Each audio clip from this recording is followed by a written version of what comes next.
Welcome back to Bread and Butter, everybody. We're serving up the basics for Hearthstone improvement in episode 73. As always, I'm joined by my co-host Tito. Tito, how are you? I'm fantastic, Doc. How are you? I'm doing pretty good, and we have a very special returning guest who I hear is wicked good. How are you doing today? I'm fine, thanks. What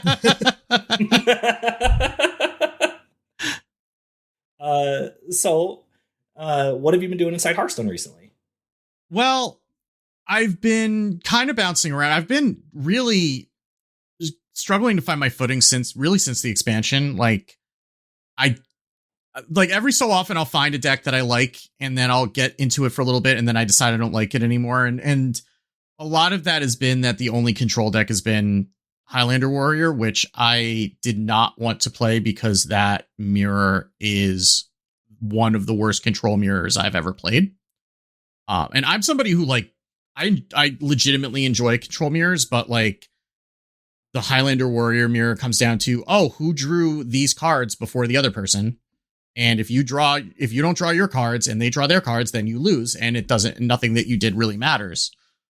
So that was kind of miserable. And which is only worse. The only way that it's worse is if neither person draws the cards. And then you're just sitting there with like wet noodles slapping each other for like 15 minutes. So I wasn't really playing control. I play like some Zarimi Priest. I played some Sludge Warlock, I enjoyed Wheellock when it was there until they nerfed it. And then it just became not a thing anymore.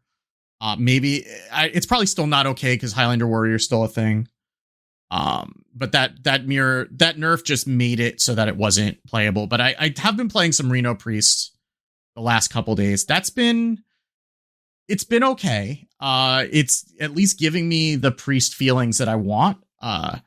It has some incredibly bad matchups with like Mage, and Mage is one of the worst ones, and like Nature Shaman, if they're playing the OTK, is also really, really hard to win. That's always been Control Priest. Whenever you get bursted down from 30, it sucks, but at least it feels like you have a puncher's chance in everything else. And, you run enough minions that you can kind of start creating pressure on your own. And you have the new location is fun in control mirrors because then they just can't play their big bombs because you'll just take it and throw it back at them. So it's been what I've been trying to play, but I don't know. Maybe we just need a second set for there to be like real control again. But I do enjoy that being able to play 30 card control because I hated like the year and a half of Renathal control where everything just took like an hour and a half to play. So at least like I enjoy playing 30 card control, and I enjoy the fact that decks actually do sometimes run out of stuff. So you can actually play an attrition game again, which I have sorely missed since they printed Renathal. So I'm enjoying that. I just want it to be a little bit better than it is. But I guess if it's too good, then they're going to nerf it, or everybody's going to be playing it and be playing a million mirrors. So maybe I should be careful what I wish for. Tito, how about yourself? I have been playing a lot of Egg Hunter, both the Highlander variety and the non-Highlander variety. Although I'm playing my own builds for the most part and trying to be a little better at that. So I've been playing my own Highlander Egg Secret Hunter, and also just my Egg Secret Hunter, which is basically the eggs, and you have Krakens and Yodelers, and you have Project 9, so you can get all your secrets back, and it's a lot of fun. It's good. It's not great. It has problems with matchups that are prevalent in the meta right now, like Painlock. It does not do very well against because Painlock is a pain with almost any deck you're playing, probably. It's just, even when you feel like, the problem I have with Painlock is even when you play really well into the early game and you stabilize and you're like, yes, I got this. Here comes a Ziliax and just wrecks your day, and they still have their 8/8s on board. It's like, well, what was I doing anyway? So that's that. And I've also been getting back a little into the Paladin. I've been playing some of the Mining Paladin, Flood Paladin, but mostly Mining Paladin, because that's I like that buffing feeling, and I like getting the big minions, and I like trying to solve some issues I have with ordering, and that's a really good deck for that. So it's been a lot of fun. Doc, before I get to that, the one thing I do have to kind of reconcile is I have been playing pretty well. I'm a little under 500. I'm like 3 to 6 games under 500 right now at the legend rank for this month, and that's out of like 300 games. My rank has plummeted, and I have to come to the acceptance of the fact that it's not because I'm playing bad, because if I look at the stats, I'm playing fine. I'm like, I could be playing better, but it's not like I'm losing metric amounts of games, but this is where my MMR is until I can improve it. So as the people come in and get ahead of me, even though I'm playing okay and I expect to move ahead, it's weird to wrap your head around. And it's discouraging when like you're looking and you're seeing your MMR just drop. You're like, but I just won 7 games and I lost 2. Why am I so far back? So that is one of the things I'm really trying to come to grasp. We talked about this before, but it's even more of an understanding now looking at the stats and saying, okay, I'm playing well. I just need to play a little better, and then I can improve that over time. So that's kind of interesting to look at. But Doc, what have you been up to? Just playing BGs as far as stuff I'm doing inside Hearthstone right now. There's a couple decks in Standard that I want to try out, like Egg Hunter and Flood Paladin.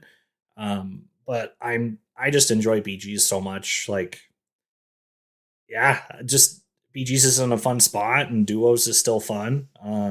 Even with playing it by myself without like a partner to play it with. Dragons are just fun and silly in BGs right now, and so that's basically I've just been trying to force dragon boards, and sometimes it works, and sometimes it doesn't. But it's just fun. Like, that's where I'm finding the fun in Hearthstone, and that's what I'm gonna continue to try to chase so that I can still like Hearthstone. It's something that I had to kind of reckon with probably like a year ago, where, I mean, because I stream twice a week, I'm on Coin Concede.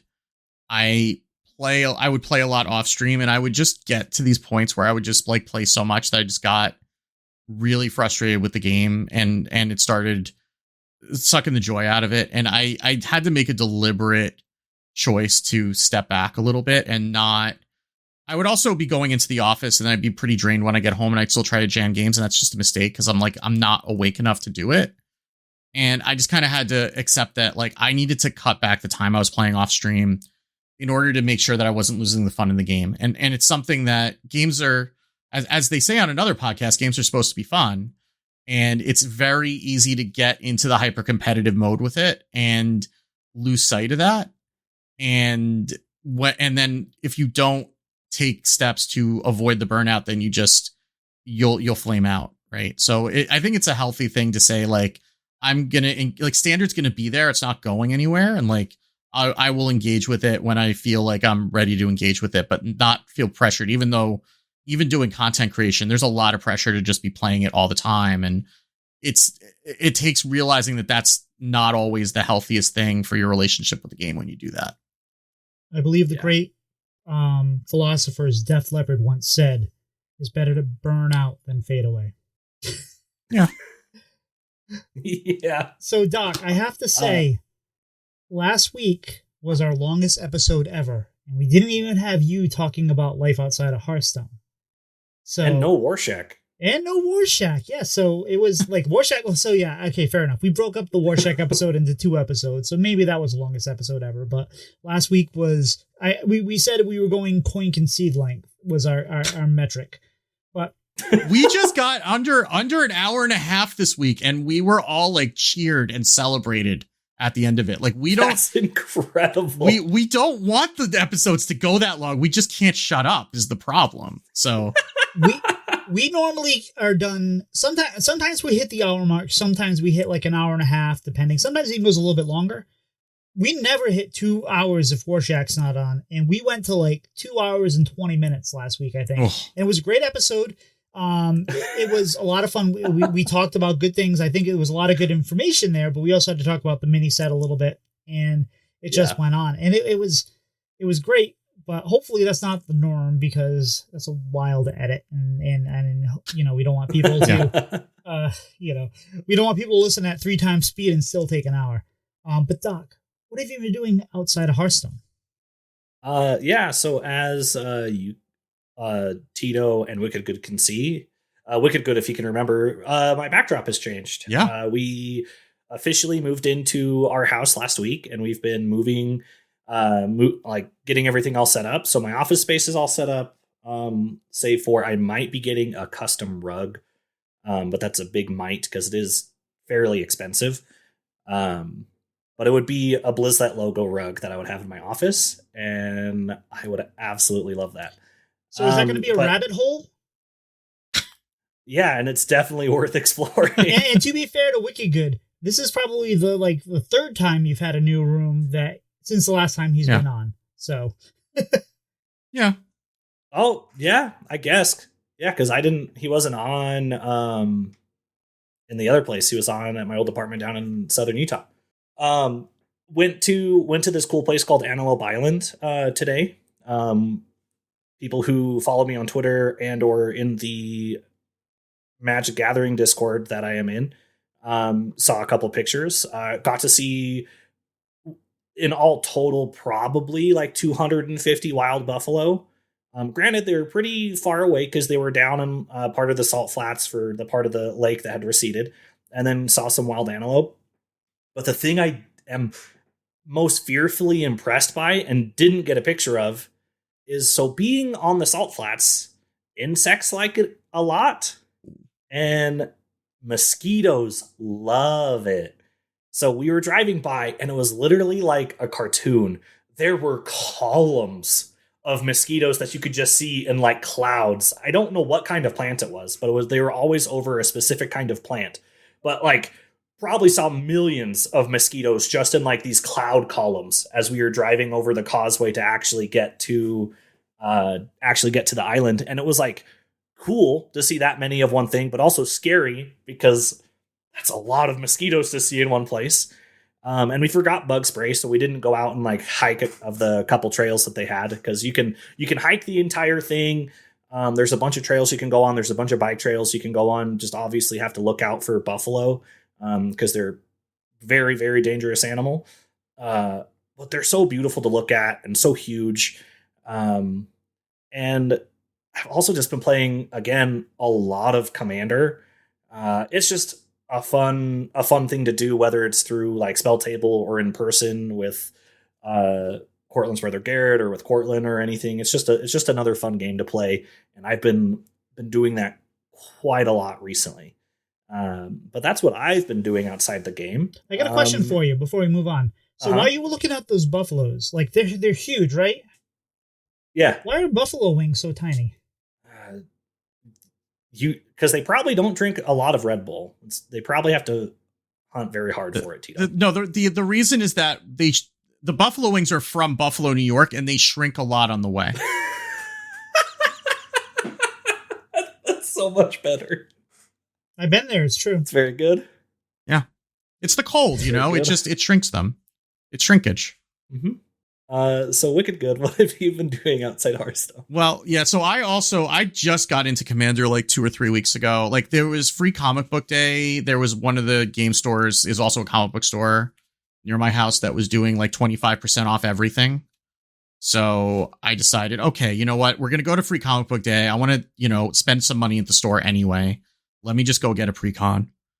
And so I got the Stella Lee quick draw pre-con from the new set, and I got hooked pretty hard.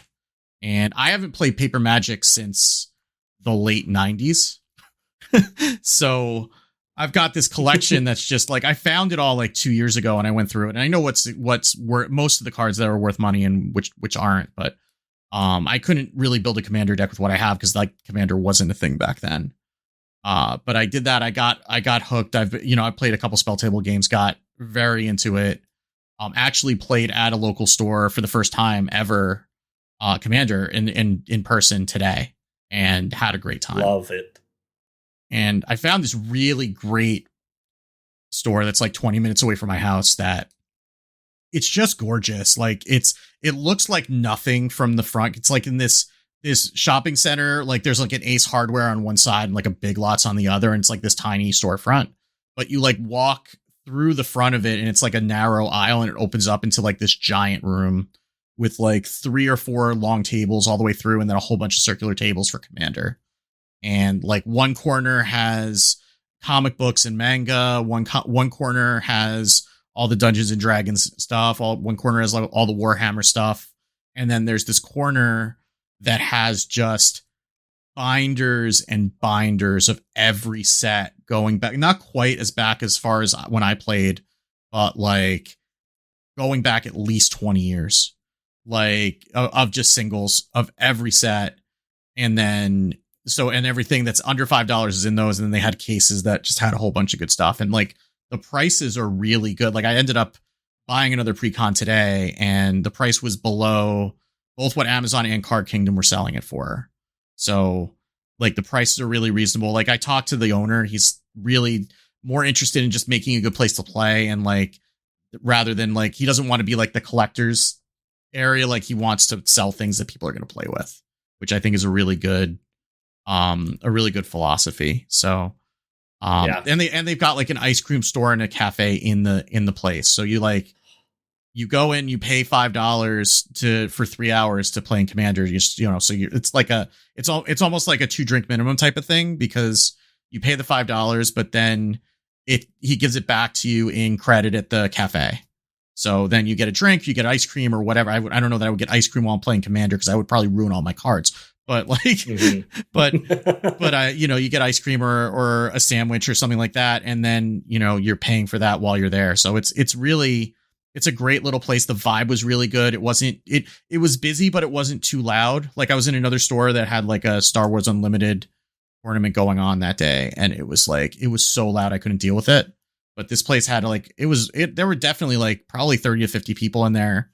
And it didn't feel like it, but it was really like busy. There was a good vibe.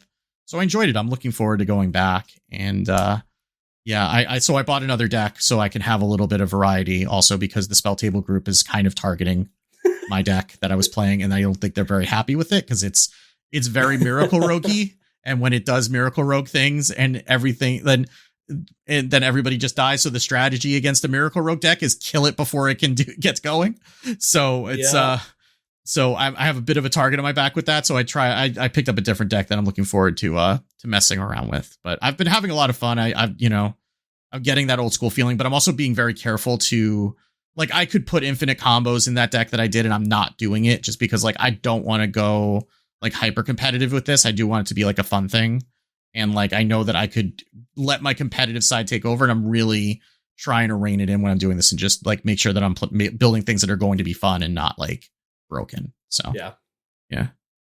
The ice cream would be fine as long as you're playing an Ice Age deck. Yeah. I mean, I do have a deck that has all snow covered lands, so I found some of those. And with the ice cream, you could make your own. Yeah. Well, those would be snow cone covered lands. Probably some unset that's going to come out if they're ever allowed to do that again. Yeah. But yeah, the snow covered lands, Tito, are supposedly worth a little bit. So, like a couple bucks a piece. So, put those aside. I found that out when I was going through my comments the other day. So yeah. I promise this is not a Magic the Gathering podcast. We're not switching. I was inspired. This isn't Blizzlet after all. This is not Blizzlet. It's time to do Magic Talk. And I made them a bumper for that, which I thought was good, but they had to revert to the old one, which is fine. But I like mine. So I was inspired by you, Steve, this week, because I was listening to Coin Concede today, and you were talking about how your room was pretty much pulled apart because you were going through cards and all that. And I have been kind of putting off going through my collection to see what I have, and you gave me a website to use to Deckbox to keep track of everything. And I started going through. So today I pulled out all my cards, and apparently, so I have a metric ton of baseball cards. But apparently, when I collected baseball cards during what they call the junk era. So everybody collected them, everyone saved them. So pretty much all my cards are worthless. I sold a long time ago a Ryan Sandberg signature series. There was like 500 of them. I sold one for like $500 when I was at basic training, and it paid for all my comics while I was gone.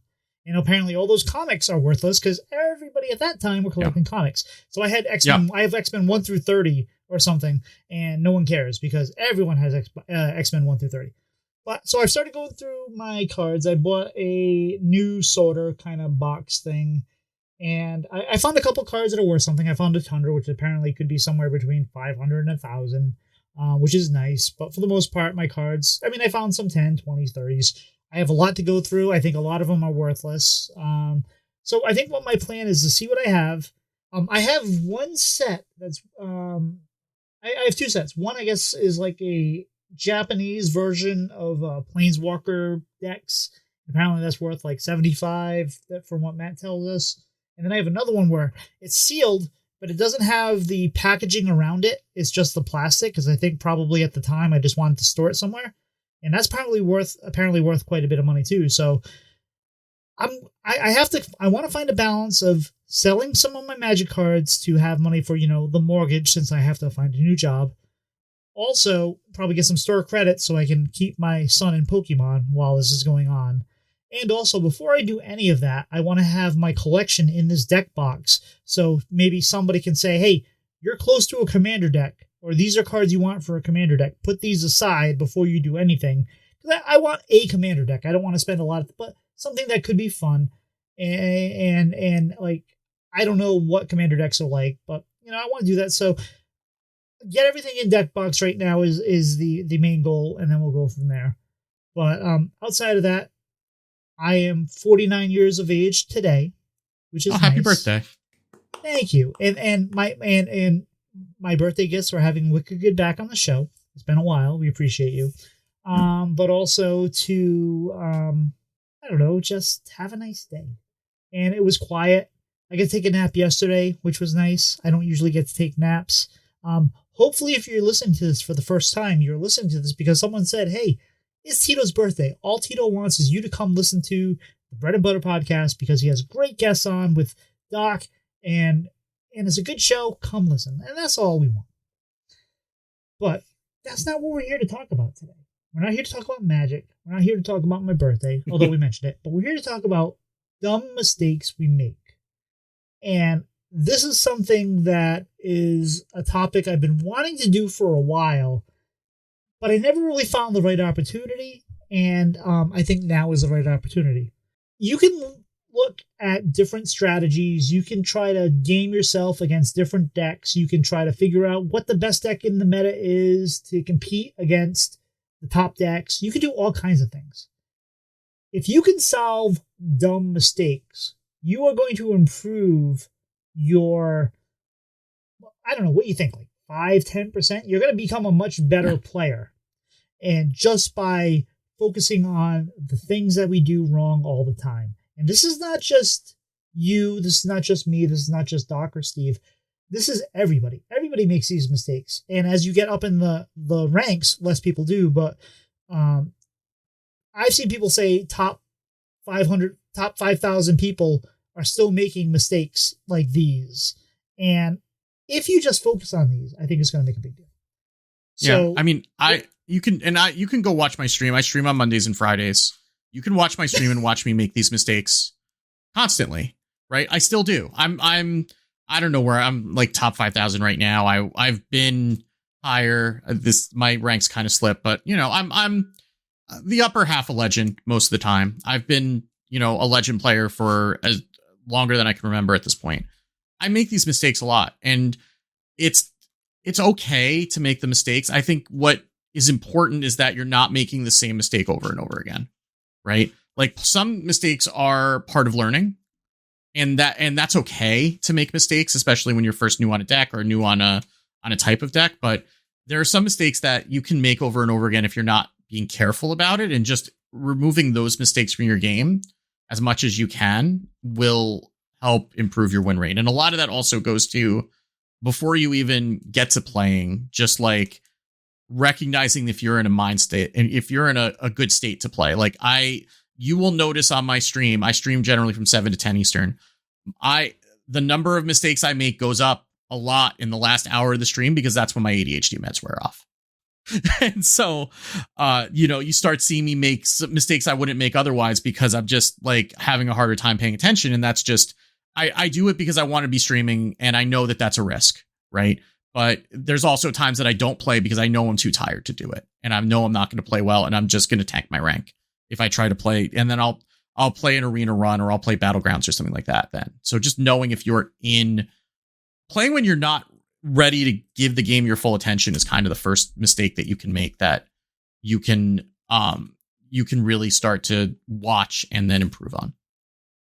So I gathered questions from this. Started off as from the bread and butter Twitter. I asked the question, hey, what dumb mistakes have you made? And also I've been planning to get into Reddit for the podcast and try to, get engagement and hopefully get some new listeners. And I made a couple posts that actually received, for the most part, positive engagement. So I have two kind of goals with this topic here. Is one, obviously to give you ideas maybe to how to improve upon these mistakes that we make. And we call them dumb mistakes, but they're not really dumb. They're just kind of mistakes. They're just things that you do because they happen. But also, it's nice to know that you're not the only one that makes these mistakes. And if you start feeling like, hey, why am I doing this? Well, lots of people do these things, and finding these solutions might help you a little bit. So what WickedGood, and I've actually kind of tried to initially, I didn't go through all the Reddit people, but for the people that tweeted at us, I wanted to kind of mention them. So Skylar tweeted at us, and one of the things was focus on the game, and WickedGood just alluded to that a minute ago. So it's very easy to play Hearthstone. I have 3 monitors.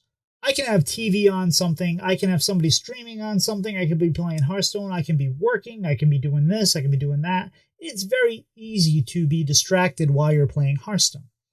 So if your goal is to improve upon the game, turn the Netflix off, shut the Twitter off, leave your phone out of reach, because it is your instinct now in 2024 to pick up your phone and do things. If you have kids, like I have a 10-year-old, and we sometimes I give him, we do YouTubes at the end of the night. I give him my phone to watch a video, and while I'm waiting for him, I want to pick up my phone, but he has my phone, so I can't. So these are instincts that we have, but if you are distracted by all these things, you are not going to be putting the attention in that you need to be improved. And Wicked added a couple things here. So Steve, why don't you go with that? Yeah, the play in full screen if you can. That was one of the things that I started doing that really helped me, because when it's just knowing that you have a browser behind, right? If you're flipping to the browser, you're not watching what your opponent's doing. You're not paying attention to the game. You're missing things, right? So playing in full screen makes that harder to do. And then you're focusing on the game, at least on that screen, right? Like if you have 3 monitors, obviously you could go watch YouTube on the other one, but at least on that screen, it's still in front of you and you can see what's happening. And what goes along with that is use your opponent's turn to think about your next turn, right? That time is valuable. Because what that will do is that'll give you, if you're doing that, right, you've just gone from 75 seconds to up to 150 seconds to figure out your next turn, right? Like, obviously you can't always do that for everything. Sometimes you have a lot of decks that have a lot of random things that you need to sort out, but at least you can kind of figure out what the line is or what your first action is going to be, and then take it from there. But if you're not doing that, then you're first having to figure out what you're going to do at the beginning of your turn, which means that you may not have enough time to figure that out. So there's things like you can think, okay, if they do this, I'm going to do that. Otherwise, I'm going to do this. I have this. This is what what I want to do on my next turn. Like this would be my next play, my best play if I can do it. This is going to be what their best play is going to do. If they don't do this, that means that. Right? Like if I played a big minion and they didn't remove it, it probably means they didn't remove it. They don't have removal. Or like if you played a big board into turn 9 against a Highlander deck, that probably means they don't have Reno, which means that you don't really have to play around it anymore because you don't play around cards that you can top that they're going to have to top deck. So there's like a lot of things that you can pick up from your opponent's turn, and also just having that extra time to figure out your turn will make your turns better. It'll means that you have to figure out less things before you start going, especially if you have something that's like a big APM deck or something with a lot of randomness, like an Excavate Rogue or something like that. It just gives you more time to be able to react. And time is valuable because time is letting you figure out your turn, which makes your turns more efficient. And on top of that, if you're paying attention to, if you're watching TV while your opponent's taking their turn, did they forge? Is this the second explosive trap they played? Did they generate one? These kind of things can help you, because if they can only have 2 of these decks, so if they generated something, well, or did they not? These are the things that, if you pay attention to, can help you to prepare to not play into these things, or play into these things knowing that they're coming. If you're not paying attention to the secrets, if you're not paying attention to the spells that they've cast, if you're not paying attention to whether it was generated or not, that makes a difference. And Deck Tracker helps, but it only does so much. Yeah. Did they play the secret, or did the secret come from the demon, and the demon's going to go, and the secrets are going to go away at the beginning of next turn? Right? That makes a big difference. Like those types of things. If they played a secret, where did it come from? I know the 2 secrets that a Highlander hunter usually plays. Is it one of those 2, or did they get it from Time Forge traps, which means I had to play around everything, right? Like those types of things you pick up on those things, and you just you may not even know what you're looking for right away. And that's okay, right? As long as you're looking for things, you'll start to figure out as you go along, like what kinds of things are important, or you get coaching, and then you'll start to figure out pretty quickly from listening to somebody who's a coach, like what kinds of things they're looking for on the opponent's turn and how that's affecting their decisions. But you can't do that if you don't get into the habit of paying attention like that. I like to mention, if you are in the $10 tier at Coin Concede, you get a coaching a month, 1 hour coaching with one of the 3 hosts. So that is well worth it. But it's not even just that. It's, if you're paying, like that was a good, the demon that casts 2 secrets. Sometimes you have to do whatever you need to do. Maybe you have to get a minion down because you're going to die. If you don't, whatever, fine. Yeah. But if you have a 1/1, if it's turn 3 and they just cast it, and you have a 1/1 on board and they have 2 mage secrets, do you really want to give them not only an ice barrier, but potentially another ice barrier off of Project 9 later on for 1 point of damage, which ends up being 16 point of damage that you have to get through additionally? These are the things that, if you're paying attention, you might not do. Doc, you have any thoughts on this topic of focus on the game before we move on to the next one? Not anything that would add any more value than what you guys have pointed out, because you guys hit all the big things. Eliminate distractions, use the opponent's turn to help engage your next turn, stuff like that. So when I'm streaming, like, I'm not a big streamer. I sometimes have a few people, sometimes I have dozens of people. Sometimes when nice people like Wicked Raid, I get like 30 people, whatever. But sometimes it's just me and a couple other people, and I have Twitter open, and I say, you know what? I gotta shut Twitter down and focus. And then 2 seconds later, I'm saying, I need to re-shut down Twitter and focus. And then next turn, I'm like, I need to re-shut down Twitter and focus. So it is, you have to get in this mindset. Do what you want. If you're happy watching Twitter and watching, whatever you're watching on Disney Plus or Amazon Prime or whatever, and you're happy that you're playing the way you're playing and watching, and that's great for you, fine. No one's saying don't do that. We're saying if you want to get better and make less silly mistakes, cut out the distractions. Yeah. And it is not easy. Yeah. The next thing, so Dr. Boomer mentioned this one, and this is my biggest issue. I can tell you this is my, of everything, this is my biggest issue, and it's play slower. I play the same kind of decks over and over and over again. I can play a deck hundreds of games, and I get to know the deck really well. So a lot of times the opponent will make a turn, and then I'll just go click, click, end. And that took 10 seconds. And sometimes that's okay. Sometimes there is no choice there. It's like, I am going to, on turn 1, play my 1/1 minion that I have in hand, end turn, whatever. But when you do that, even on turn 1, even on turn 2, you're not giving yourself any time to think. So I would recommend, don't hit end until you're sure you've done everything on your turn. Because how many times, and I'm talking to you, I'm right, you listening right now, how many times have you hit end and you realize you didn't swing with the weapon? How many times you hit end and you realize on turn 2 you didn't swing with the 1/1? How many times have you been a demon hunter on turn 1 and hit end and realize you didn't just hero power and hit him in the face if they're not warrior looking to get some card draw off or something? There's always exceptions to the rule. But for the most part, how often do you just play so fast you're like, oh, as soon as you hit end, you're like, oh, I should have done this, I should have done that.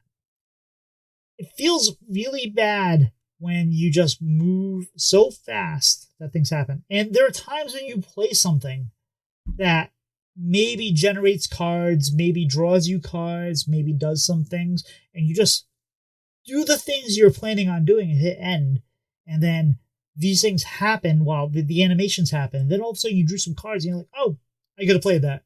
I need to figure out a way to do this. And part of what I'm thinking about doing is maybe having a timer occasionally where it's like, okay, I can't make a move until that timer goes off after 30 seconds. Think about my turn.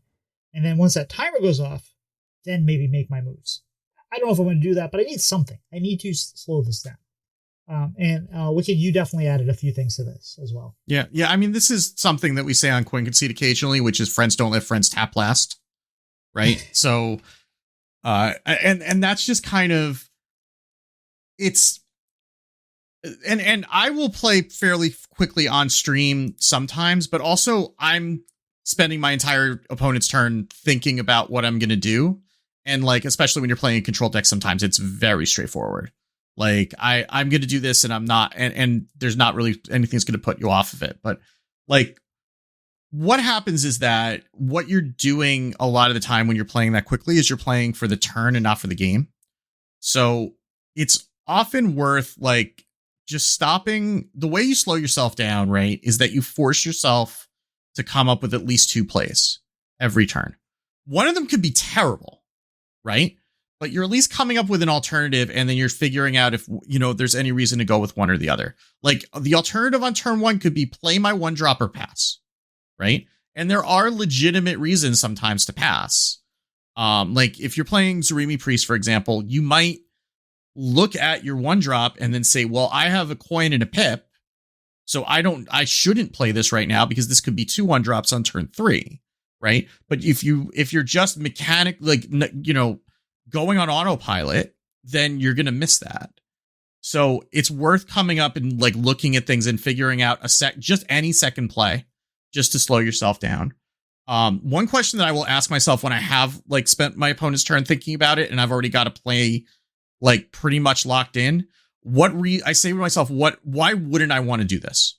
Right? What is it that I'm not playing around? What do they want to do on their next turn? Is there anything that I should be aware of before I do this?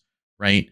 And that's because like a lot of the times when I am playing too quickly, I will think of the thing that I should have played around as soon as I played end turn.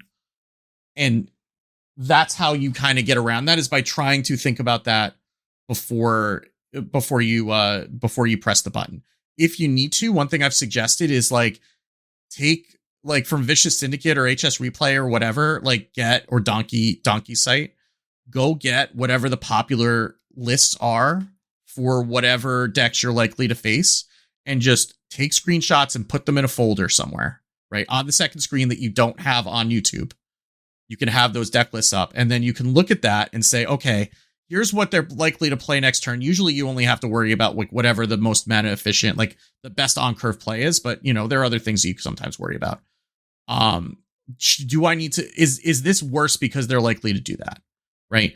And just taking like 10 seconds to think about that ahead of time will slow you down enough to make sure that you've done that. And also, if you are playing very fast, sometimes that is a sign that you're tilted. And that's also something to be keeping an eye out for. I'm never tilted. But yeah, no, absolutely. and so Steve and I, and once in like every 2 years, Doc streams.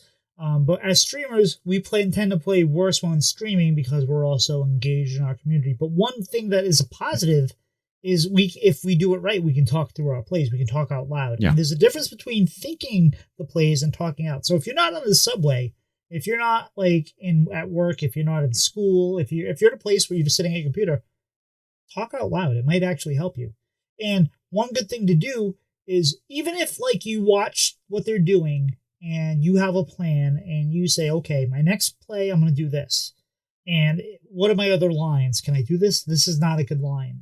And one thing that has helped me when I'm doing really well, I'm asking, okay, I'm planning on doing this. I could also play the weapon and do this. Does that give me a better advantage? No.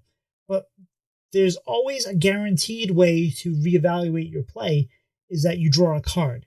You draw a card. Does this change anything? If you have 5 mana and you drew an 8 mana card, no, that doesn't, probably. But if you drew a card that you could spend, then it's like, okay, does this change anything? And think about it. And if it doesn't, then make your play. But it kind of does. And a lot of things that we've just talked about planning ahead and thinking, we talked about last week. So if you have not listened to last week's episode with Ron and World 8, there's a lot of good information there as far as planning your turns ahead of time. So I recommend it. Yeah. One thing I will add there just quickly, because I'm sure you covered this already, but like thinking about what you want to do, like there are sometimes I like to break my games up into like sub goals. Sometimes like there's a card that I know I want to play on 6. It's turn 4. What do I need to do on this turn and next turn so that I can set up for that, right? Like, do I need to have a weapon equipped before I do that? I need to find time to do that. So knowing what you need to do on particular important turns, and then will kind of help you build your game plan up to that. But if you're just playing turn by turn, and then, oh crap, it's turn 6, I need to play this, but I needed to have all this other stuff done first, that's when that'll kind of come back to bite you. And one thing that talking to lots of people that I've been through coaching. So I've had coachings with my very first coaching was with Meaty. I think I've mentioned that. I had $10 off at Gaming Sensei, and I had a coaching with Meaty, and that was interesting. I don't think I learned a ton, but it definitely reinforced some things. And then I hit Legend a month after. So it was a month or two after. So it was good. But one thing people will tell you is every turn, how do I win? How do I lose? What am I going to do? Like, how at this point do I find victory, and what is my opponent going to do to find victory? How do I lose? And those kind of things can help you. Like, if you are playing a deck and you know that your opponent's paying pain lock, you know that you have to somehow keep them off the board, be ready for 8/8s, heal, defend, whatever. So how do you do that? That might not be your game plan, but that might be what you have to change your game plan to. So it's just these things of, how do I win? How do I lose? How do they win? How do they lose? And that'll go a long way. Another really important thing, and this is one of the things we all do really badly often, is spending mana efficiently. So as our friend Ron Mexico often says, by the way, Ron mentioned that I don't think he's ever been on the show with Doc at the same point. So if we've never seen Doc and Ron in the same room at the same time, so infer what you will. I will say BlizzCon is proof that we're different people. Do you have a photo? I didn't see you both at the same place at the same time, so. Okay, that is okay. I'm making a horrible case. So, as everything we're talking about through this entire day, there's always that asterisk of it depends. Sometimes what we're saying is wrong in a certain situation because you should be doing something else. Not playing slower, not focusing on the game, but like spending mana efficiently. Sometimes you don't spend mana efficiently because there's something you need to do. You need to get this minion out because you know what's happening with your opponent. But this is guidelines, not the always rule. But the person that spends their mana most efficiently usually has a good advantage. And this, I think, is statistically proven, but I don't have anything to say. So if you're planning out your tools ahead of time, you may have, and this is from Maddie the Nazgul. So thank you for this thought as well. Thank you for people that are responding on Twitter. But the more you can spend your mana efficiently, the better. And this is about planning your turns ahead of time, right? So if you point out something on turn 1, if you have, say, what's the Cobalt Excavator? Oh, Cobalt Miner? Cobalt Miner. If you have a Cobalt Miner, you're like, I can coin it on 1. Sure. What's your turn 2 play? If you have a turn 2 play, and maybe a turn 3 play, then yeah, sure, maybe that makes sense. If you have the Goblin that gives you +1/+1, and you have the mech that gives you +2/+2 if you forge it, how are you going to order that? What makes the most sense in order to do that? It's like, if you can plan out your mana efficiently, that's going to help you, because it never feels good to float a mana if there's a way to not. That I think that's important. And Steve, you have some other things to add to this? Yeah. Play your cards. Like, that is the one thing that will get you, it will improve your win rate, is just playing your cards. So, like, example, Zarimi Priest, right? So you have a bad hand, and your only turn 2 play is a Celestial Projectionist on an empty board. Or you could hold it because you could get value out of it later. Play the Bloodfen Raptor, right? Because it's still a 3/2. It still presents a threat. It's still allowing you to trade or start pressuring your opponent's life total. It is better than Hero Power Pass. It is almost hero, even in Hunter, where the hero power is actually advancing your game plan to some extent. It is still better to play minions than do that. Warlock is the occasional exception, because sometimes Warlock has decks like Painlock less so, but like Handlock or even Wheellock, where you're trying to get more cards in hand and you're trying to damage yourself. Like, sometimes a hero power is appropriate, but for the most part, if you have a card that you can play, it's better to play that card than to hero power. The other thing that you want to do, again, friends don't let friends tap last. When you're starting a turn, add up all the mana that you're going to spend that turn. And if that's not equal to your max mana, then you have some more work to do, right? Sometimes it's too much. Sometimes you learn that you planned out a turn, and it's like, oh, I can't do that. That's good to find out before you've played the first card. But also, if you have 2 mana left over, are you hero powering? Is there another card that you can play? Is there a different line that you could take that would be more mana efficient, that's going to do kind of the same thing, right? But make sure you're doing that. And if you're floating mana, you should be doing it intentionally. Obviously, towards the later half of the game, if you don't have as many cards in hand, you're going to float mana. It happens. But you should be trying to play as much of your mana as you can. And that means making sure that you're figuring out exactly what you're going to do. And then if you are at Warlock and you do have 2 mana left over, you can tap first. Then you figured that out. And then you can see if that changes anything, right? But you can't, that's when you tap last, is when you haven't figured that out. You've done your turn and now you have 2 mana left over, and now you're drawing, but you can't do anything with that card that turn. And there are exceptions, right? So if your game plan to win is to buff Leroy Jenkins as much as you can and hit face, hold him. Unless, if you don't play him, you die. Like, so that's one of the things, and I think we get to this later, but like, how am I dying next turn? Do I need to prevent that? So if not, then maybe save your Leroy if you're on turn 5 with 5 mana, because yeah, you could tempo him out, but that's a win condition. So sometimes you have to value, but, and I'm thinking Egg Lock because I've been playing, Egg Hunter because I've been playing a lot of it. Sometimes I just have to play a yelling yodeler on turn 5 or turn 4 because I don't have a better play, and having a Yeti out there is way better than holding that and meanwhile just taking extra damage. Yeah. And I can hear you saying, some of you, but I'm a control player. I don't want to spend all my mana all the time. Yeah, you do. You do. You may spend it on different things. And there are legitimately times where you will hero power pass because if I wait 1 turn for this clear, it's going to get so much better. Right? But those times are the exception, not the rule. You still have things that you can play, and sometimes you do have to tempo minions just to have something on board to be able to trade with, to be able to help your clears along, right? So even though you're a control deck and you're not necessarily playing for tempo, there are still tempo-based things that you can do, and this will still benefit you.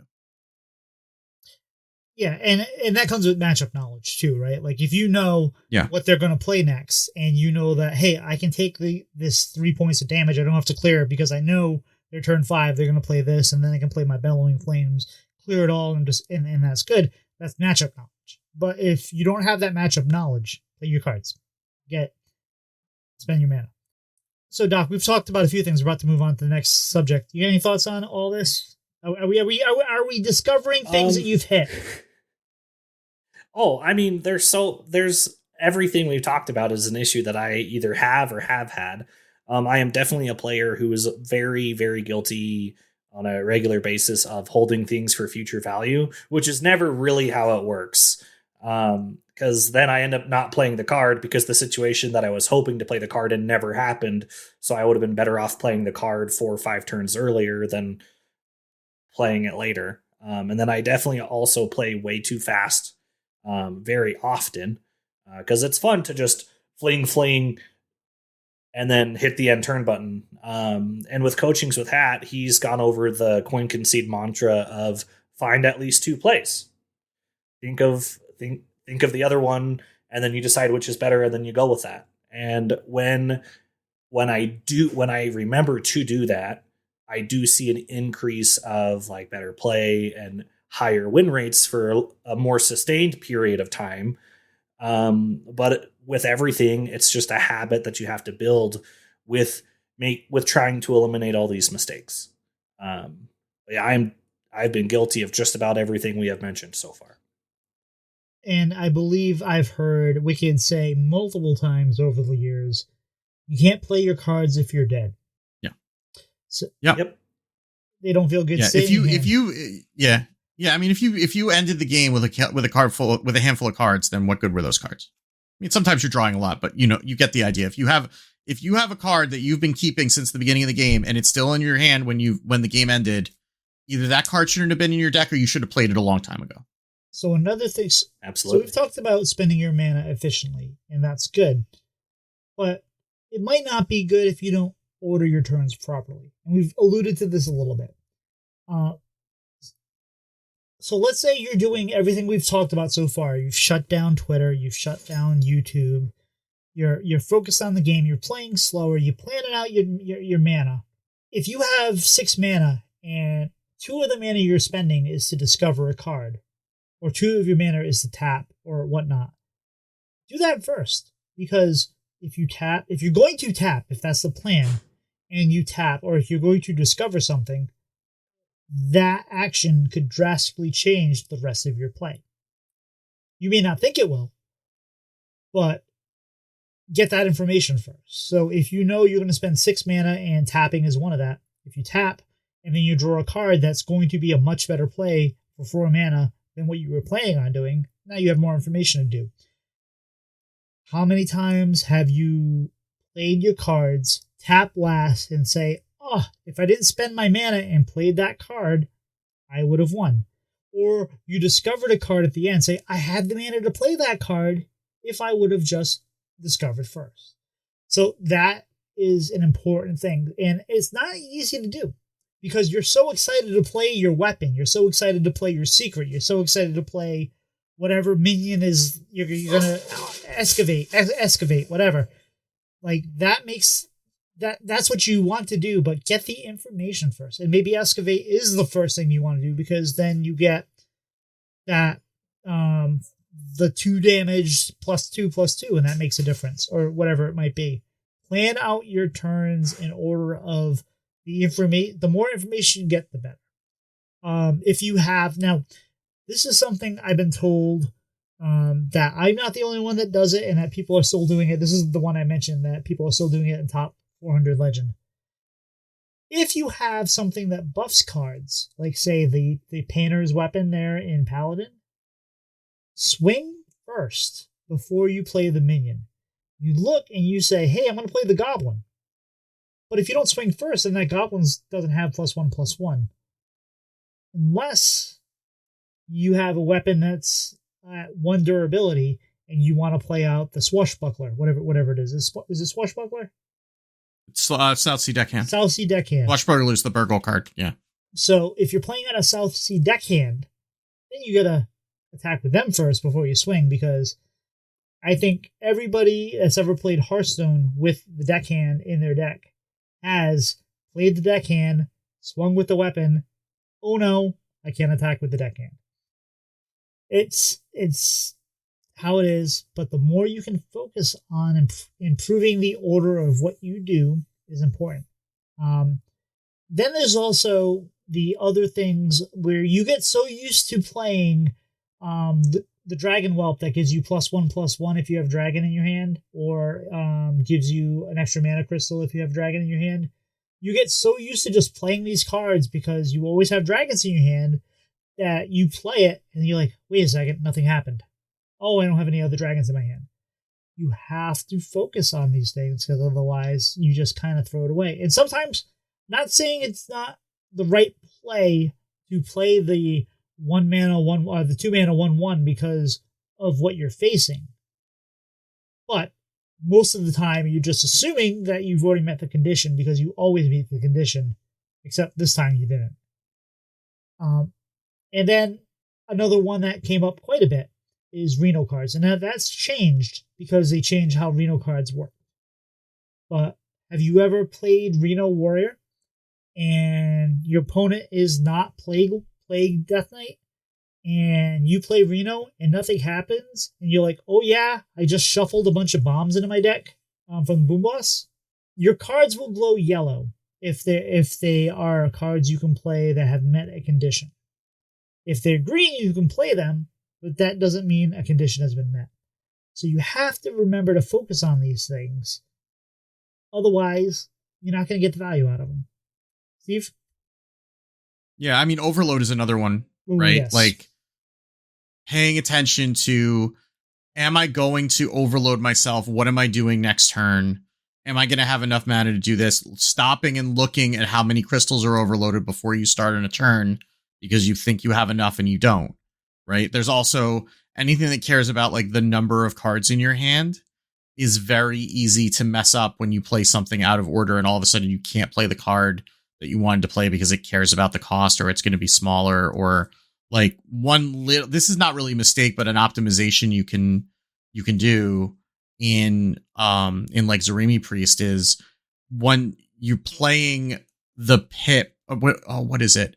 Yeah, playing the pip when your Ziliax that makes itself cheaper by the number of minions on board is at 2, because then when you play the pip, it goes to 1, and then you get an extra Ziliax, right? That's a little thing that if you're not paying attention, you can miss. And I mean, if you don't even know that happens, like Edelweiss and I were co-streaming a Masters tour, and both of us were like, wait, it works that way? And of course, Megasa was in chat, who's got like a gazillion reps of the deck. Like, of course it works that way. Don't you all know that? Like, why don't you know that? But it's like, that's the sort of thing that if you're not careful, you're going to miss out on some of those things. And there are little optimizations. Sometimes they matter, sometimes they don't. But all these games are games of percentages. And if you can just improve by like 5%, sometimes those percentages matter and they turn the loss into a win. And there's also another good point you have here on the show notes. Yeah. If you have effects that target random things, let's say star power. If you have minions on board that can trade into things to improve the odds of your star power clearing the board or whatnot, take that into consideration before you play. Because if there's a 1 mana, if you can clear everything as long as XYZ happens, and you can take away X and Y and make sure only Z's happening, then you're in good shape. Like if you have a 1/1 on board, you clear that 1/1, then the 5 mana hit won't hit that 1/1. You have a better chance. You've improved your odds. So take that into consideration. Yeah. Or don't. If in some cases, do that first, because if it clears by itself, you don't need to trade and you can go face, right? So knowing what your like how likely is it that this is going to clear? If it's obvious that like it's way more than, like if you have a malfunction, there's more than 6 health on board, right? Then you can start clearing to help that along. But if it's something like a star power, like, oh, well, maybe this is going to clear. Maybe I don't need to trade into that. Because if I do, then like, okay, well, this one minion can trade in. Otherwise, all the minions get to go face, right? That's something that if you're trading in when you don't have to, you're wasting damage that a star power would have cleared for you anyway, most of the time. One thing I screwed up often that I get yelled at for, especially by Ron Mexico. If you have, and this was when we had Shopper DH, if you have a Magtheridon on board, do not clear minions that are 3 damage or less. And it is so easy to forget that and just say, oh, let me clear this, let me clear this. Remember the effects you have. Remember things, because I'm not the only one that's done it. I've seen other people do it against me. Don't clear minions that are going to get cleared by your Magtheridon or other effects. It's just... And sometimes you have to fake it. Like if you have a secret on board, sometimes it's worth it just to run a minion into a 1/1 into a 2/3 to make it look like you have explosive trap on board, even if you don't, because then at least it makes your opponent think. But it's not always the case. So just look, think, take your time, and evaluate the odds of things. The next one every single person that is listening to this right now has done. You haven't counted lethal. Even if you don't think you have it, even if you think, how many times have you gone into a game or into a turn and your focus is, how do I clear my opponent's board? How do I make sure that they can't kill me next turn? When the first thing you should have been doing is looking, saying, can I kill them? Because yes, you can. How many times have you missed lethal because you've been focused on trading? And the first thing you do is, all right, I'm going to trade this. And then it dawns on you like, oh, if I would have just sent him face, I would have won. Count lethal. It's the hardest thing. I think this is the hardest one out of all of them, is to remember to count lethal. Are you close? And if you're close, it might change the way you play. If you're close, the worst... This is like a double-edged sword. There's nothing worse than getting your opponent down to like 2 health, and then they just end up winning because they can't. You couldn't get that little extra distance. So you have to factor that in too. You have to understand the matchup, understand what they do. If I do this, are they going to recover? Or do they not have recover abilities and you'll be able to say hero power next turn or whatnot? But count that lethal. I mean, don't spend the whole turn doing it, right? Like if there are some lethals that, yeah, they're theoretically there, but if it's taking more than 15 seconds to count it up, it's not there. Like some lethals are okay to miss, but if you're not thinking about it, right? And again, you are not exempt from this as a control deck. The most efficient card removal is opponent removal, because when you remove the opponent, all their cards go away. So there are still games where you can win as a control deck, and you need to be looking for those as well, because the way you lose as a control deck is sometimes by letting an opponent stay in when you could have ended the game. Like that is it. There's a joke I make sometimes. It's not missed lethal, it's extended BM, but really it's still a missed lethal, right? Like the way you lose those games is by giving your opponent one more turn to be able to turn things around when you could have just stopped it right there. The best way to ratchet your tilt up to 11 is to have missed lethal, have the game go on another 8-9 turns, and then lose. When you know that turn 7 you had lethal and you missed it, and then it just went on. Another thing that is hard to remember, what you need to do is read your cards. Sometimes, even cards you're playing in your deck, you think you know, but remember what they do. Sometimes you generate cards. Sometimes your opponent generates cards. What happens if you clear that death rattle that your opponent has? Is that going to affect your game plan? What was that card you just drew? Oh, if I draw another card, it's going to delete it or turn into a banana or whatever it might be. Read the cards that you don't understand. I know it's a meme, like some people like to play decks where I play cards and my opponent hovers over them and reads them. Take your time. Understand what you're playing. Because if you don't, you're going to lose potentially over something that would have been easy enough to avoid if you just read. Another thing that takes time, this is more an advanced topic. So like everything we've talked about thus far is, I think, if you just focus, play slow, and think about things, you can kind of solve. Matchup knowledge takes time. matchup knowledge takes experience, and matchup knowledge takes reps.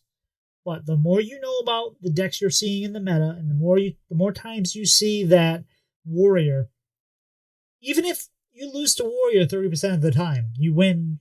Even if you lose 70% of the time, you win 30% of the time.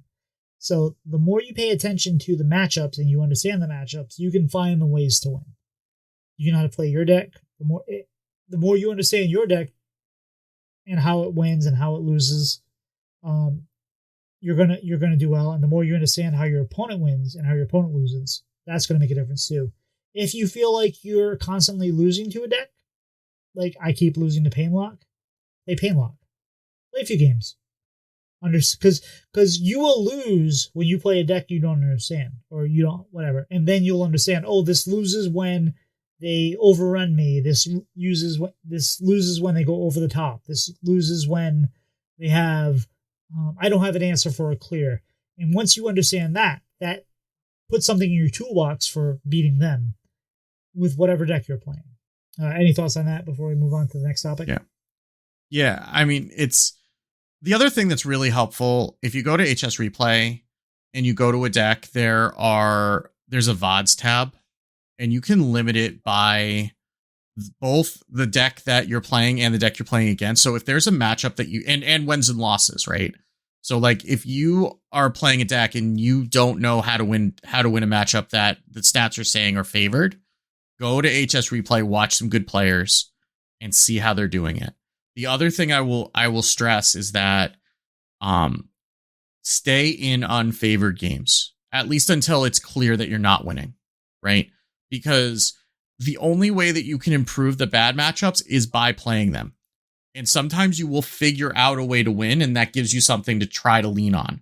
But like there are some people that will just, if I'm playing against this matchup, and there are some times like if it's really bad and it's going to protect your mental, fine, concede.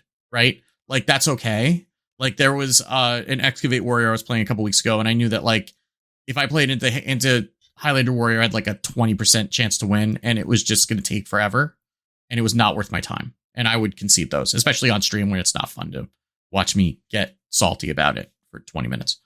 But most of the time, like you want to stay in those games and first of all, get comfortable with playing unfavored matchups, and understand when that will help you learn when you do have a chance and when you don't, right? The other thing that kind of goes along with this, I have this a little later, but I think it's good to bring it up now. Get good at figuring out when you are completely out of a game and concede the games. There are some people that will stay in a match against a control priest until the bitter end because they think they're punishing them. I assure you, you are not. I assure you that the control priest player knows what they signed up for, and they are much more prepared to be in a 30-minute game than you are as an aggro player. But if you've looked at your draws, you can see where the game state is going, and you don't have a clear way. Like there are some times like you can think of like, what are my outs? How do I get back in this game? If you can't come up with an answer, get out. Save yourself the time, because you can play another game in that time, but just staying in the game for another 5, 6, 7 turns is just gonna annoy you, and it's gonna make you're gonna spend more time thinking about how much you're losing this game and how much you hate it, and you're gonna be losing that time that you could have been spending on another game. So one skill that is really crucial for climbing is just understanding when you are in an impossible situation, and knowing when you're not, right? Knowing when you have outs and when you don't have outs, accepting that and moving on. That's huge. And I've gotten a little better at that. I'm not perfect at it. I don't concede very often, but I have learned to concede. Like if you look at your deck tracker and you look at your hand and you say, I have nothing but 1 drops left and maybe like a 3-drop weapon. There's no way I'm getting 30 damage. But if you can puzzle out a way you can win, and you can say, I can see with the cards remaining and the matchup we have right now that there is a chance, play that out. You might still lose. You're probably still going to lose, but at least you have puzzled out that you have a victory condition. If there is no path to victory, your victory is conceding and moving on to the next game. Yeah.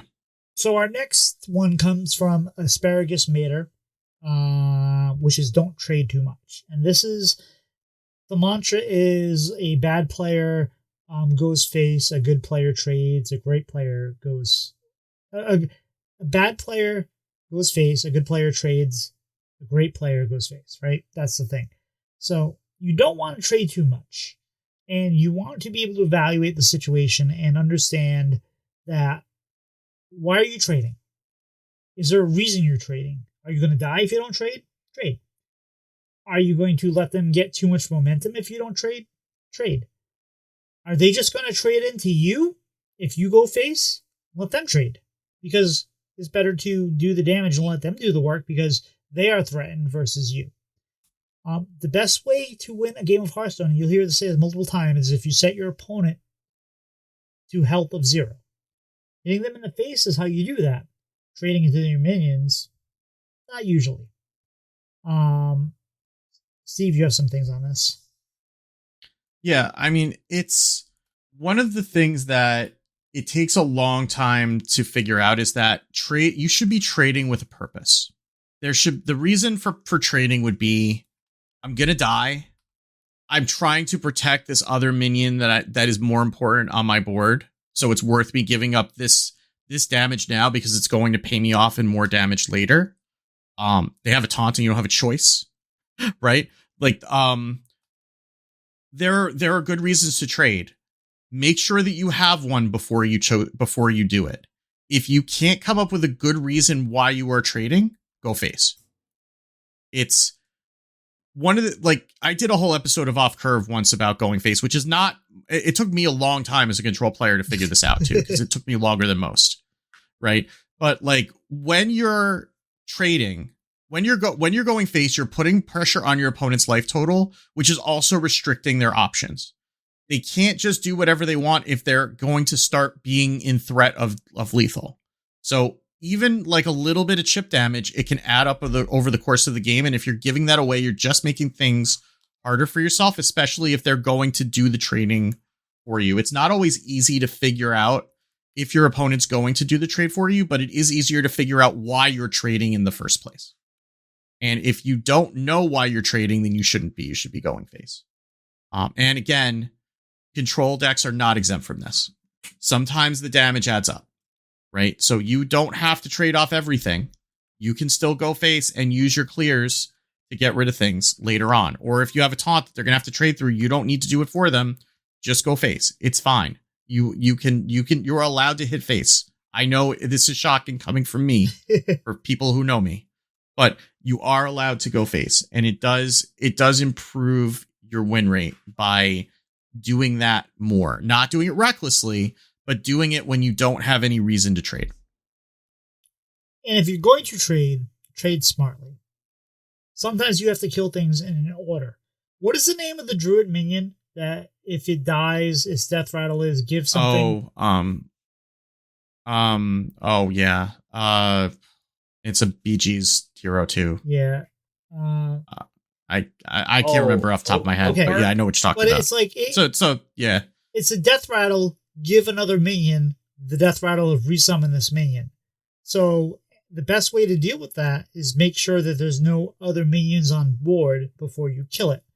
And so if you're going to clear their board, make sure you do it to clear everything else. Then that. Before you start clearing, see if it makes sense to have an order which to clear, because otherwise you could put yourself in a bad position. And this next one comes from Cornelius Peeler HS, is pay attention to what your opponents have done. We talked about this a little bit, but did they forge? Have they played 2 of a card? Did they generate something? Did they play something that resummoned a certain thing, like a counter spell? If you're paying attention, then you're not going to be surprised when they have a second counter spell, a third counter spell, another objection.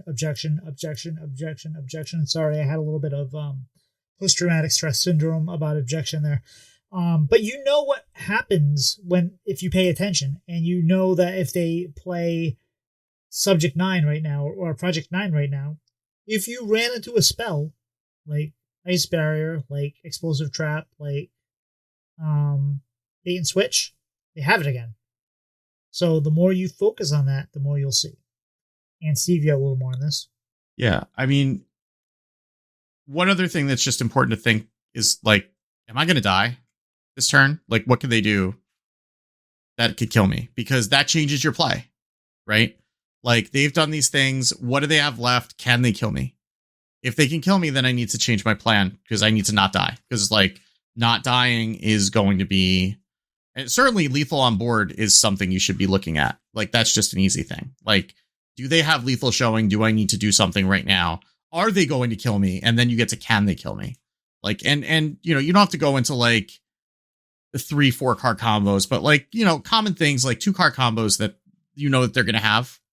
Like, if it's likely that they're going to have it, then you need to play around that. And, you know, just thinking about that before you commit to a play will help a lot.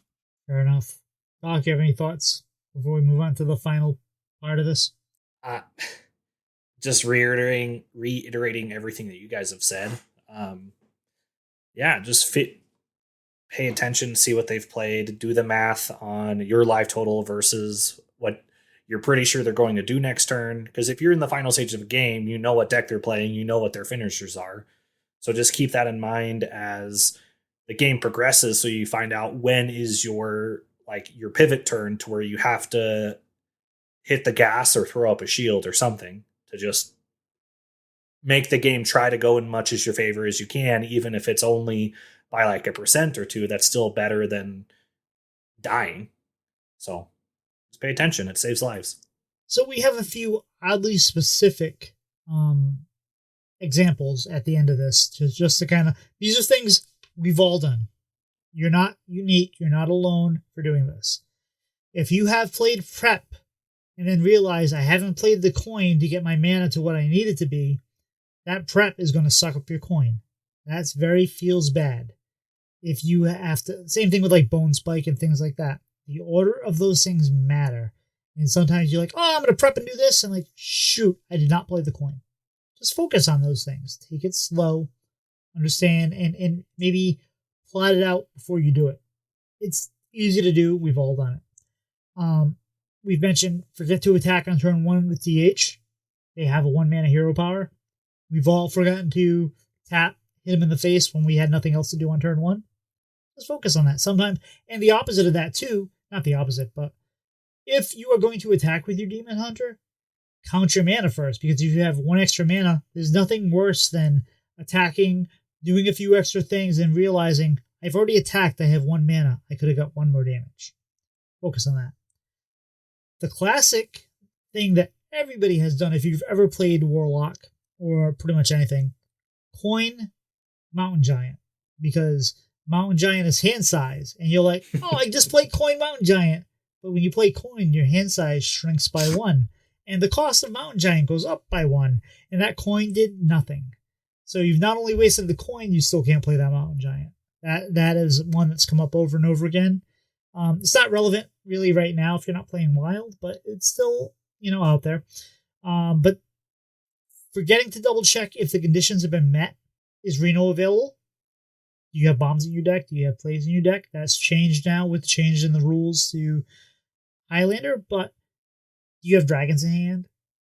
Check that you have met the condition of the card before you play the card. Did you already forge and played Ignis? Have you ever played Ignis and been surprised that you didn't get to pick a weapon?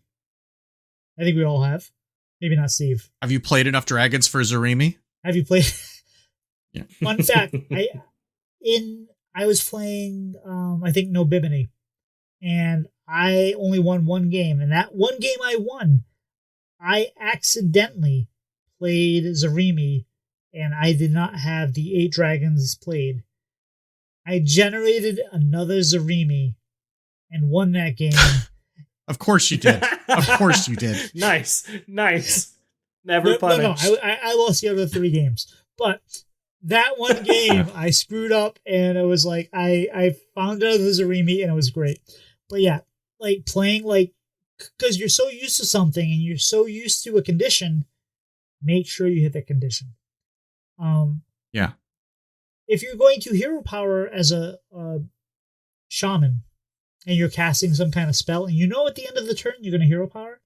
If you don't hero power, and now that we have spell damage back, spell totem damage, and you could have got one more damage on that spell, because if you would have totem first instead of casting that spell, that could be a game.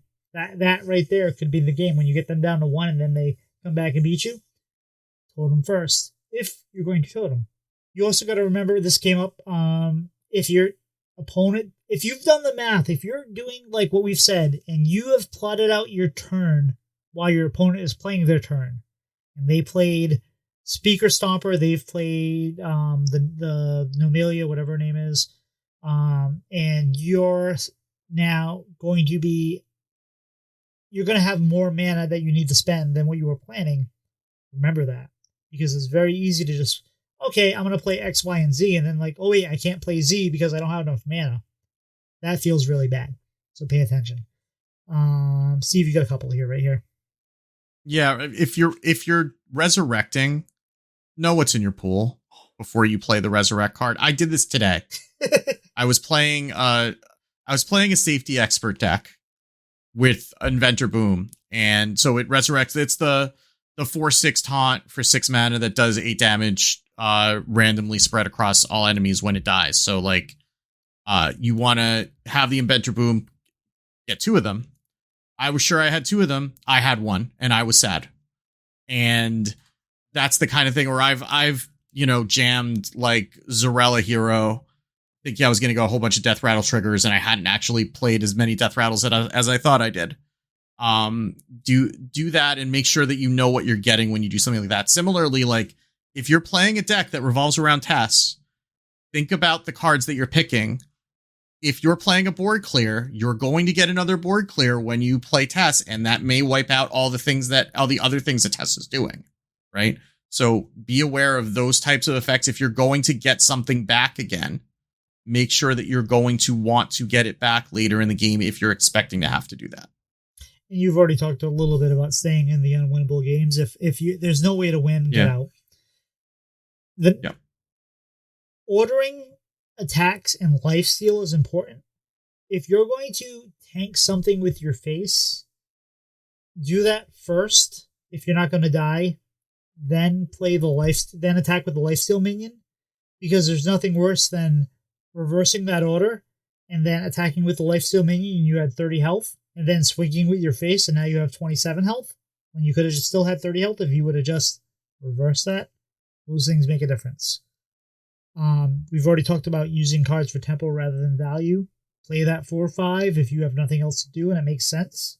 Play, don't trade. Go face, don't trade. Another one here, and this is probably a whole episode in itself. Use the coin. If you die and you still have the coin in the hand, you probably did something wrong. The coin is a tool to get you to equalize not going first. And it doesn't always make sense to play it on turn 2 or turn 3, but use the coin when it makes sense. Unless our next topic, our next bullet point is the opposite. Don't coin out a minion if you don't have a turn 2 play. Don't coin out that Kobold Excavator if you're just going to hero power on turn 2. Unless you have to contest for something, unless you know, if I don't have something to contest for board, I'm going to die because it's pain lock or whatever it might be. But if you plan out your turns. If you coin out something, what are you doing next turn? There was a lot of things here, and I'm sure we missed several. I know there were a few that I didn't add that we got. You're not alone. We all make these mistakes. Pros make mistakes. Pocket Train makes mistakes. Pocket Train makes plays on stream where he says, "Oh, whoops, I should have done that." So even the number 1 player in the world makes dumb mistakes like this. He just makes a lot less of them than we do.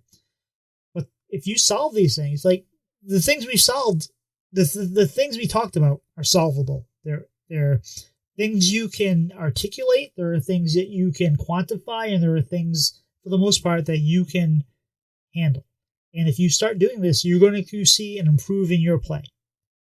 And I think that's simple math. You can then, once you solve some of these things, then you can start worrying about, matchups. You can start worrying about how I can beat the meta with something, but solve these things first, and you're going to be much better.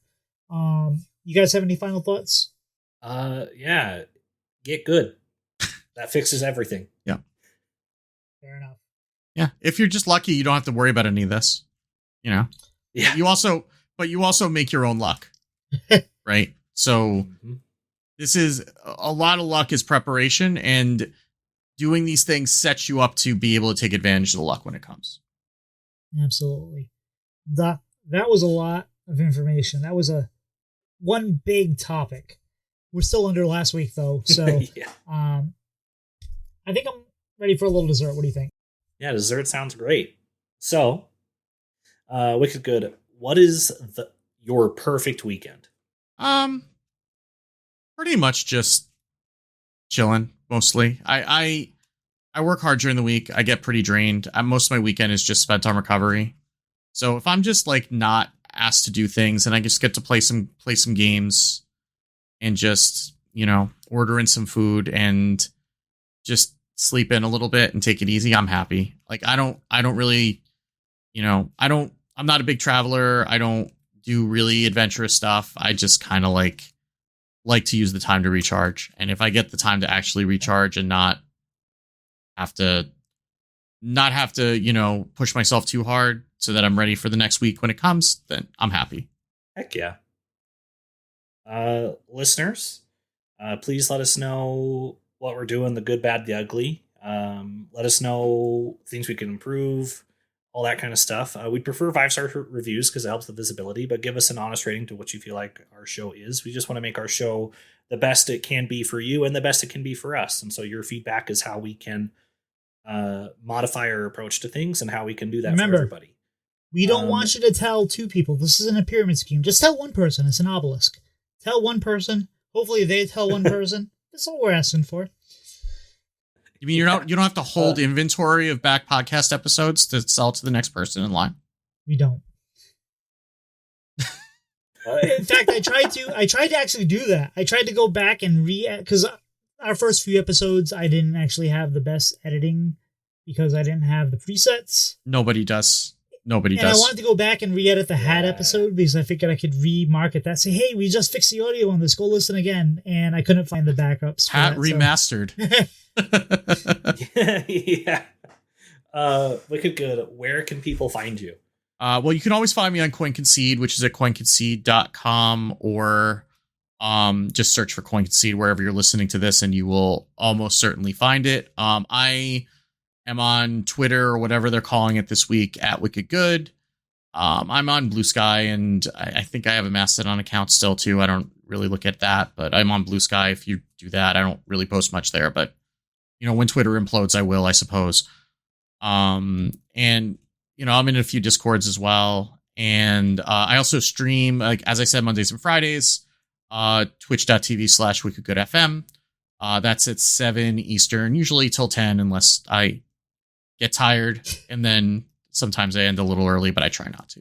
And I'm still surprised that nobody on Twitter has offered you hundreds of dollars to take your name, because Wicked Good is a really good name, especially in New England. Oh, yeah, I've gotten confused with a cupcake company more than once. I'm surprised also that they have not offered to buy that from me, but I'm not selling it anyway, so it doesn't matter. They can offer me all they want. I was here first. There you go. So, Doc, where can people find you? For now, you can find me on Twitter, Blue Sky, and a very dusty Mastodon account at Doc McButt. And how about you can find me on Twitter and Twitch at Tito Santana H. I noticed Twitter is at Tito Santana HS. I noticed you didn't say Twitch this time because I think you're finally coming to reality that you're not streaming. Wicked, do you have any shout outs this week? I would be remiss if I didn't shout out Otherwise and Megasa are 2 of the best co-hosts that a boy could ask for. And I was doing a solo podcast for a long time, and I just a little over 2 years on CoinConcede now, and I was nervous when I decided to come back to a podcast where I was going to be talking to people. But they are 2 of the smartest women that you'll ever meet, and a joy to record with, and we just continue to have a lot of fun.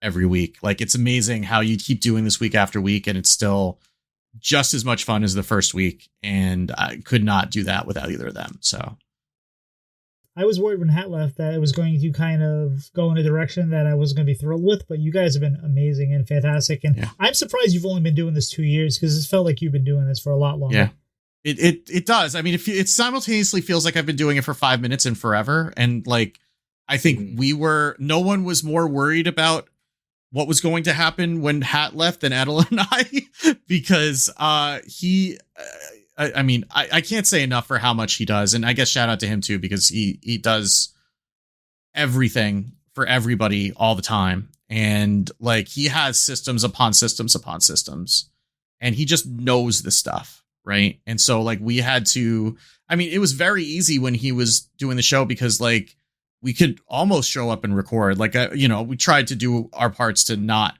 make it like that, but he handled like everything. And then all of a sudden, like, Elle and I looked at each other like, oh crap.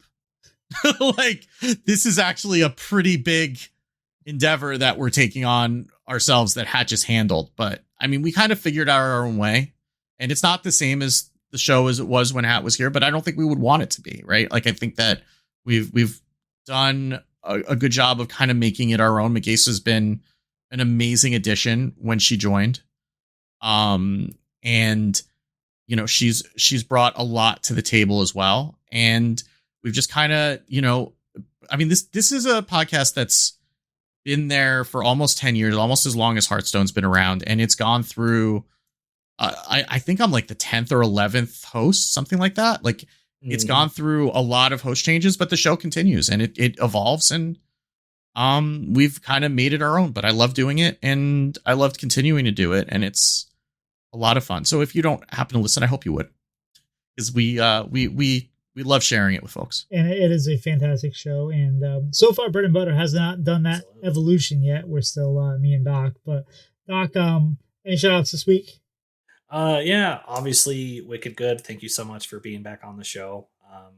It's always fun to have someone on the show who has like such an interesting understanding of the game, especially like you've been doing it for a long time, and with you also being someone who has ADHD that plays the game on a much higher level than I do.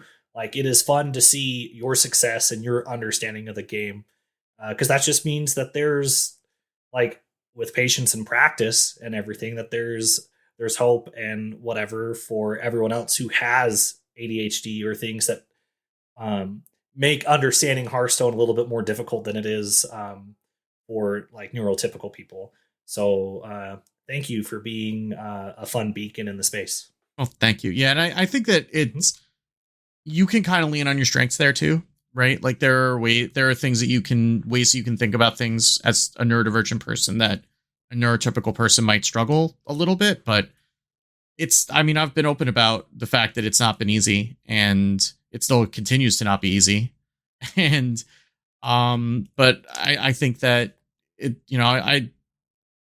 one thing that's been important to me about that is just making sure that, like, I struggled for a long time not knowing what was going on, and I just want to do my part to make sure other people don't have to struggle behind me. So that's one of the things that has been really important to me, and it does mean a lot to hear that that's appreciated. So, and it's great for me we are really lucky. So as a podcast that gets to interview people, we have a very unique perspective, because when you listen to podcasts like Coin Concede, like anything, like Great Night, like The Angry Chicken when it was on, you have this parasocial relationship with folks where it's like you feel like you're their friends because you listen to them every week.